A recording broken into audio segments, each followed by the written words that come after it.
Steve Balestrieri March 10, 2019 at 5 a.m. Eastern Time. Good morning, here is your Sunday Patriots News 0310 and AFC East Notes.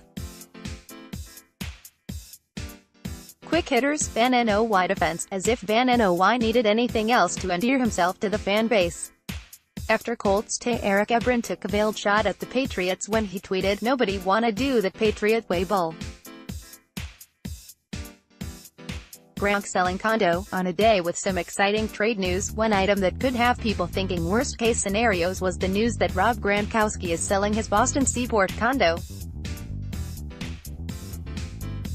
Gronk's luxury condo, located at 21 Wormwood Street, located on the waterfront, can be yours for a cool $2,375,000. Does this mean the big guy is retiring? Not so fast. While it could be just that, it should be noted that he bought the place just a few years ago for $1.8 million. Just another sound financial investment. Jamie Collins redux. With the news that the Cleveland Browns were parting ways with linebacker Jamie Collins, many fans and media members were wondering about a reunion for the two. As we see it here, that ship has sailed and he won't be returning to New England. We don't see it as a need, as the LBER position isn't in bad shape. At 2 Amendola, Danny Amendola was released by the Dolphins on Friday. The cost-cutting move is expected to clear a salary cap space that Miami may use to entice Trey Flowers to South Florida. Many are hoping for a reunion with Amendola and the Patriots. Well, no one has been a bigger Amendola supporter than we've been on these pages. While we'd love to see him back in Foxborough this spring, the situation may preclude that from happening. The team needs to get younger at the position, and with the cupboard bare, they may play a waiting game to see how the rest of FA draft plays out before making a decision. By then, I'd expect Amendola to be signed elsewhere. Brown has his cake but won't share it with Buffalo. Pittsburgh WR Antonio Brown may have effectively forced his way out of Pittsburgh by demanding a trade, and now is stipulating where he won't go. The Steelers and Bills had a deal supposedly agreed to in principle, but Brown put the kibosh on it, stating he won't go to Buffalo. After a few tweets and videos that may have effectively ruined whatever compensation the Steelers could have gotten for him, Brown now halted a trade. One has to wonder if he may paint himself into a corner where the Steelers, and rightfully so, give him the option to return to the team or sit out the season. The Philadelphia Eagles are trading DL Michael Bennett and their 7th-round draft pick in the 2020 NFL Draft to the Patriots for New England's 5th-round pick in 2020. In terms of compensation, the deal is a steal. Bennett is still a very productive player, and even at 33 logged more sacks, 9, and QB hits, 30th than anyone on New England and 4th most QB hits in the league. Bennett's contract isn't going to break the bank either. He's due $7.2 million in salary and game day bonuses and $8 million in 2020. The Patriots tried to swing a deal with the Seahawks to get Bennett last spring, but the Eagles had pounced first and he was dealt to Philadelphia. Does this mean that the team has washing their hands of Trey Flowers in free agency? Not necessarily. We've been of the mind here that Flowers' chances of resigning here have been slim. Especially now with so many of the edge rushers being tagged by their respective teams. But that doesn't mean the team won't try to retain Flowers. Bennett's trade was something that just popped up on the radar that was too good to pass up for a player that they tried to bring in last spring. He wasn't brought in as a replacement for Flowers, although it could seem like that if indeed he does walk in free agency. But the thought of watching the two on the field together in the Pats' defense is an exciting one. Will it happen? Stay tuned.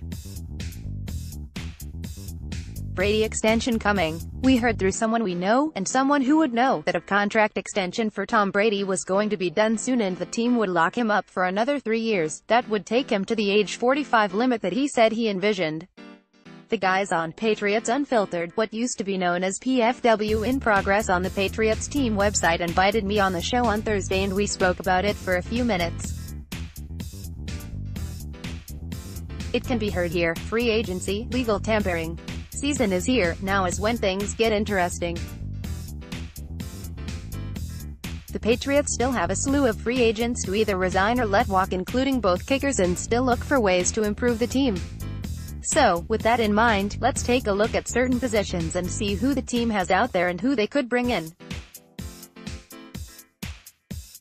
Interior defensive line, with both Malcolm Brown and Danny Shelton unrestricted free agents, there is certainly a case to be made that neither returns. However, if I had to pick one, I'd go with Brown as being the one player closer to return, but not by much. Like a 52-48 ratio. There are some intriguing free agents out there: Sheldon Richardson, Vikings; Brandon Mabin, Chargers; Jonathan Hankins, Raiders, but I don't see the Patriots laying out the money that those guys would draw in free agency. On our 4th and 2 podcast, I mentioned Jets FA Mike Pennell as a guy the Patriots may target. A huge 6'4", 332 gapping space eater, the Patriots are one of the few teams that still covet those type of players. Not a sexy signing, but one that will pay dividends in the season. Tight end, will he or won't he? If Rob Gronkowski retires, it will free up $11.6 million in cap space, and the position becomes of critical need. If he doesn't, it is still a position in dire need of young blood. They currently have Gronkowski, Jacob Hollister, Ryan Izzo, and the sleeper Steven Anderson under contract. Hollister has looked good but can't stay on the field. Izzo was an intriguing kid and Anderson has unlocked potential. With the release of Dwayne Allen, the team needs an injection of talent and youth. One guy who'll be the perfect. He's been a favorite here to pick up all winter. He's big, 6'7", 260, is a very good blocker and productive as a receiver. He's only 25 and has 112 catches in 3 seasons being the wide receiver, with a slew of free agents: Chris Hogan, Philip Dorsett, and Cordero Patterson, and only Julian Edelman and untested Braxton Berrios coming back. Adding youth at WR is also critical. Will they bring back any of those 3? I could see Patterson and maybe one or the other to return, but they need some talent to help Edelman and Brady in 2019. Free agents rumored to be linked to the Patriots include Golden Tate, Adam Humphries, Cole Beasley, Randall Cobb, Jamison Crowder, Eli Rogers, and Danny Amendola. As much as we'd love to see Tate in this offense as well as Humphries, the money those two would be looking at may be prohibitive. Look for the Patriots to make a move on Jamison Crowder. That still would be a difficult proposition, however, because even though he's coming off an ankle injury that forced him to miss 7 games, he's still expected to fetch in the neighborhood of $8 minus $10 million in free agency. The draft, which the Patriots have struggled to find suitable wide receivers, may end up being the answer here. Eastbound and down AFC East Notes, Bean says Brown trade to Bills didn't make sense. The Buffalo Bills inquired about and were close to making a trade for disgruntled Pittsburgh wide receiver Antonio Brown earlier this week. Then Brown put any hopes of that deal materializing by stating that he wouldn't commit to showing up if the trade went through. In the end, Bills GM Brandon Bean took the high road, and in a statement, "We had positive discussions, but ultimately it didn't make sense for either side. As great a player as Antonio Brown is, we have moved on and our focus is on free agency." The trade for Brown would have made total sense, from a football perspective, for the Bills. They invested heavily into a young QB last year in Josh Allen. But he had a dearth of viable weapons to throw to, plus an aging RB in LeSean McCoy. It would have made less sense, as it will for any other team, since no one knows if Brown will toe the line in his next assignment. As we mentioned above, Brown is painting himself into a corner, trying to force a trade to where he wants to go. For the Bills, they'll approach free agency with about $80 million and the opportunity to sign lesser talented players but who will be more about the team than themselves. Dolphins clearing cap space, release 3 veterans. The Miami Dolphins have done a house cleaning in South Florida. By bringing in Brian Flores as the new head coach, he's starting from scratch. Miami is expected to move on from QB Ryan Tannehill, and that will be the first order of business for the new regime. But the team released 3 veteran players, which will aid their salary cap situation. Miami released wide receiver Danny Amendola, 33, in the move toward youth, as well as DeAndre Branch and Ted Larson. The release of Amendola frees up $6 million, and coupled with the other 2 vets gives Miami $22 million in cap space. Miami is also expected to decline the 5th-year option for WR Devontae Parker, making him a free agent this week. That will add another $9.4 million in cap space. Amendola led Miami with 59 catches and 575 receiving yards in 2018. Now, Miami, drafting in the first round with the 13th pick, will have to decide whether to move up in the draft to get a QB they like, hope one falls to them in their spot, or wait until next year when the QB class is expected to be better. Free agency has the most intriguing name in Nick Foles, but the Jacksonville Jaguars released a slew of players adding $30 million to their salary cap and are expected to make a big push for the 30-year-old QB.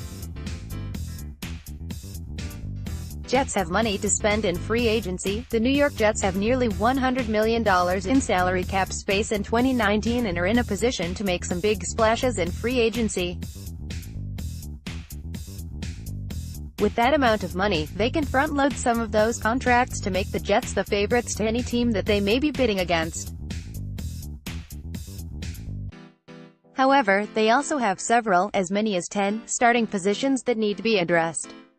New York is rumored to be in on the Le'Veon Bell sweepstakes, and signing the very talented running back would ease the growing pains on young QB Sam Darnold.